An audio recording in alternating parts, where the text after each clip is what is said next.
V Sloveniji moraš biti star vsaj 15 let, da si lahko daš pirsati. Kakšna so pa tvoja pravila? Določenih stvari ne bom naredila pod 18 let, kakšne genitalne piercinge, karkoli takega, kar ekstremno spremeni videz človeka. Pa tudi ne bom pirsala absolutno nobenega, ki je star manj kot 12 let, tudi če se gre za ušesne mečice. Kako dolgo pa se celijo, recimo pirsi, preden lahko greš v bazen? Hrustančno tkivo se celi precej del časa, rabi tam od 6 mesecev do leta, leta pa pol, medtem ko ušesne mečice rabijo 3 do 4 mesece, da se zacelijo.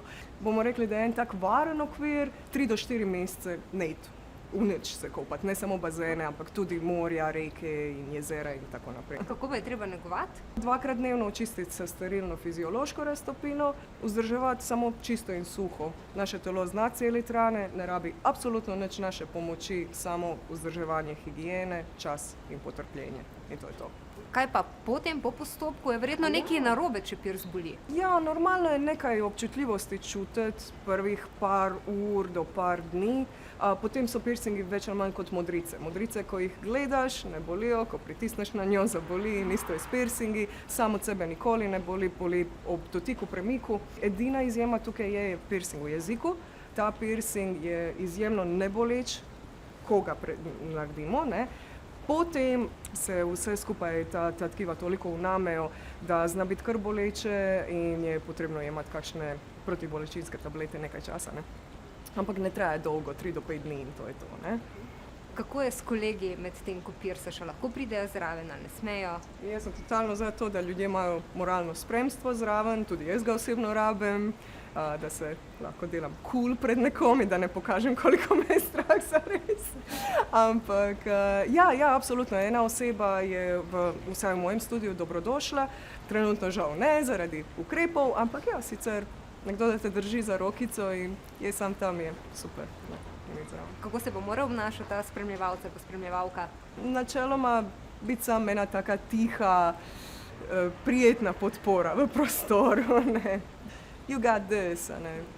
Tak, ne. Ni fajn, da zraven reče, Tudi takih, kakor šal, zdaj te bo ful zabolelo, dej pazi, da ne boš zakričala, karkoli takega, to ni okej, ne, ker smo vsi v malo tak napeti situaciji tam, no, razen jaz sem čisto.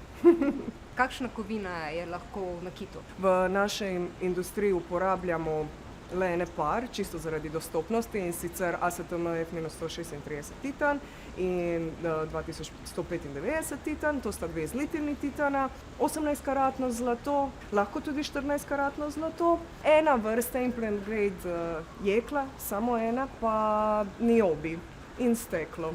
Torej, če si kupujem nov nakit, moram biti pozorna na certifikat in ne grem na splet in si kupim tam, kjer je najceneje. Absolutno. Cena v tem primeru lahko je merilo kvalitete, absolutno, ja.